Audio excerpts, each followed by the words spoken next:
একটু এদিকে এসো তো। সুবহানাল্লাহ, ঘরের নতুন বউয়ের ভেজা চুল দেখলে সত্যি খুশিতে মনটা ভরে যায়। বাহ, কি সুন্দর শাড়ি! তোমার মা বাবার পছন্দের তারিফ করতে হয়।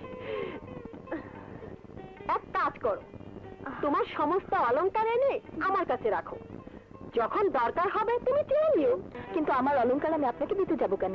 আমার জিনিস আমি নিজেই সামলাতে পারি। তুমি নতুন এসেছো, শোনো মেয়ে, এই ঘরের সবকিছু কিন্তু আমার হুকুম মতো চলে। জি না, আমি কারোর হুকুম মেনে চলি না, আমি চলি আমার ইচ্ছে মতো। আরে বাবা, এ দেখি আমার মুখের উপরে কথা বলে। মা, really she is a beach. কি বললে?